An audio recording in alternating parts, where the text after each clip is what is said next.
Welcome back to the Deep Dive. Today we're going to provide the essential knowledge from, well, a really complicated stack of sources. We're going to distill it all down so you can be fully informed without having to sift through, decades of history yourself. That's right. And today's topic is an unflinching look at the life, the network, and the frankly terrifying global footprint of Osama bin Laden. Our goal here is to move beyond the headlines, beyond the dates everyone knows. We want to trace the specific step-by-step path. I mean, from this immense personal privilege to his radicalization. And maybe more importantly, we want to really analyze the long-term structural changes his actions forced on the world. And when you start this dive, the immediate paradox is right there at the beginning of the story, isn't it? It really is. He dies as the world's most wanted fugitive, hiding behind concrete walls in Pakistan. Yet he was born into the kind of wealth that, almost no one on earth ever experiences. His father was literally the chief architect of modern Saudi Arabia. And that contrast is the key. It's the key to understanding him. He wasn't a product of desperation or poverty. He was a product of choice. A very deliberate choice. Absolutely. He was educated, privileged, and he actively turned his back on an empire of construction to pursue an ideology of, well, destruction. Okay, so let's unpack this. Osama bin Mohammed bin Awad bin Laden, born in Riyadh, 1957. And his father, Mohammed bin Laden, was just this towering figure. He was the royal family's personal builder, right? Not just personal builder. His company had, a virtual monopoly on the contracts. He didn't just build palaces. He shaped the modern kingdom of Saudi Arabia. The roads, the infrastructure. It gave his family just unparalleled status. But the son, he rejects all that. He's at King Abdullah's university, and instead of studying, say, business or engineering to join the family firm. He drifts. He's drawn toward these very strict religious teachings. And we're not talking about standard religious instruction here. No, not at all. He finds these radical clerics who are preaching that the entire Muslim world was fundamentally corrupted. Corrupted by its own leaders. Yeah, exactly. Not by outsiders, not yet. Corrupted from within. And they argued that violent, uncompromising jihad was the only solution. This idea, this need for violent purification, it became his entire foundation. And then the theory gets a chance to become practice very, very quickly. 1979. The Soviet Union invades Afghanistan. For bin Laden, this wasn't just politics, was it? No, he saw it as the defining moment of his generation. It was almost like a theological prophecy unfolding right in front of him. It gave him the perfect stage to apply both his ideology and, of course, his vast resources. Right, but he didn't just show up with a rifle and some cash. No, and that's what's often overlooked. He funneled in millions, yes. Yeah. But the real irony, the thing that made him so effective, was his background. The family business. The family business. He brought his engineering expertise. He used his connections and his knowledge of logistics to get heavy construction machinery into Afghanistan. To do what? Build things. To build sophisticated bunkers, camps, roads through those incredibly harsh mountains. He was building infrastructure for the Mujahideen. He was institutionalizing the fight. That's a profound irony. The skills from building a kingdom were used to build a terror network. And it worked. He fought on the front lines. He slept in caves. And that secured the loyalty of thousands of young volunteers. They stopped seeing him as a rich kid. They saw him as a chosen warrior, a gifted leader, and that loyalty allowed him to formalize everything. Which brings us to a key organization. Precisely. By the mid-'80s, he co-creates Maktab al-Khidamat. The services office. Which at first was just a global funnel, right? Recruiting and funding for Afghanistan.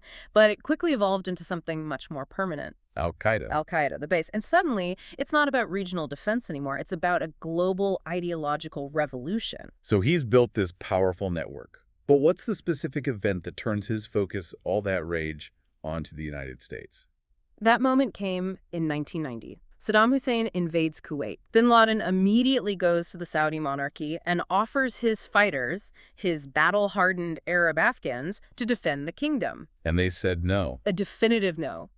Instead, they invite hundreds of thousands of U.S. troops to be stationed on Saudi soil. The land with Islam's two holiest sites. For him, this was the ultimate unforgivable betrayal. It proved the Saudi regime was hopelessly corrupted by the far enemy, by the United States. And just like that, the target shifts. Overnight, the rage was completely redirected, and the U.S. became the absolute central focus of al-Qaeda's global jihad. And the attacks that followed, They weren't random. He was testing things, wasn't he? Oh, absolutely. He was gathering intelligence, testing capabilities, response times. The 90s were a series of escalating tests. Starting with the 98 embassy bombings. Yes. The U.S. embassies in Kenya and Tanzania, these were massive synchronized truck bombs, not spontaneous at all. They killed 224 people Yeah. and injured over 4,000. It was the first undeniable proof that Al-Qaeda was operating globally far beyond Afghanistan. Then just 2 years later, the USS Cole, a naval strike. That attack showed their refinement.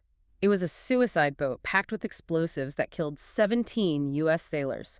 It demonstrated they could conduct maritime terror, breach high security assets. And their commitment to martyrdom operations. Exactly. Each attack was a strategic step, measuring the world's reaction and refining tactics for what he was already planning. Here's where it gets really interesting. All that preparation, all that intelligence gathering, it leads directly to September 11, 2001.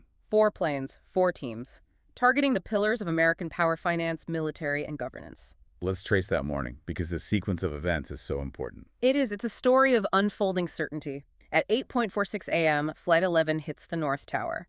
And at first, the world just doesn't know what it's seeing. A terrible accident, a small plane. A massive navigational failure. No one knew. But that illusion was shattered just 17 minutes later. 9:03 a.m., Flight 175 hits the South Tower live on television. And that second strike changed everything. It confirmed this was intentional, it was coordinated, it was an act of war. Then the Pentagon. Flight 77 at 9:437 a.m. A strike on the very heart of the U.S. military, killing 125 people inside. And then the story of Flight 93. Crashing in Shanksville, Pennsylvania at 10:03 a.m. This is often called the first counterattack of the War on Terror. Because the passengers fought back. They did. Through cell phone calls, they learned what had happened to the other planes. They understood their plane was a missile aimed at the Capitol or maybe the White House. So they fought back. And that sacrifice prevented an even more devastating symbolic strike. In the chaos that followed, bin Laden just disappears. He becomes a ghost. For nearly a decade. And his operational security was, legendary. No phones, no internet, nothing that could generate a digital signal. Just couriers. Only trusted human couriers carrying handwritten notes. That discipline is how he evaded the largest manhunt in history for so long. And CIA spent years trying to crack that one system. They did. They focused on one single person, Abu Ahmed al-Kuwaiti, his most trusted courier. And tracking that one man led them to a compound in Abbottabad, Pakistan. A very strange compound.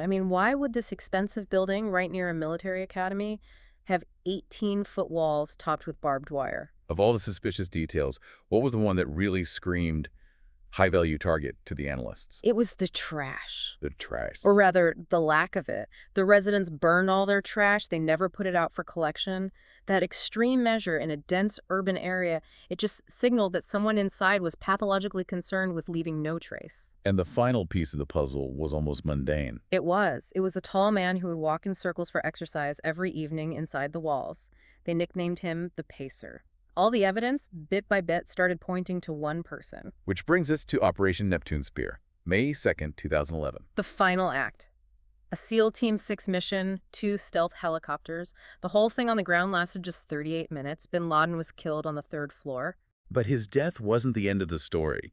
It was the beginning of analyzing his real legacy. That's right. The world didn't just go back to normal. It had been fundamentally structurally changed. And these are changes that affect you, the listener, every single day. Absolutely. Think about it. Every reinforced cockpit door, the existence of the TSA global no-fly lists. The permanent institutionalization of counterterrorism everywhere. Yes. The 2-decade war in Afghanistan, the Iraq War, the shift to global drone warfare, and crucially, a massive expansion of global surveillance and intelligence sharing. But let's get into the most, surprising consequence of his death.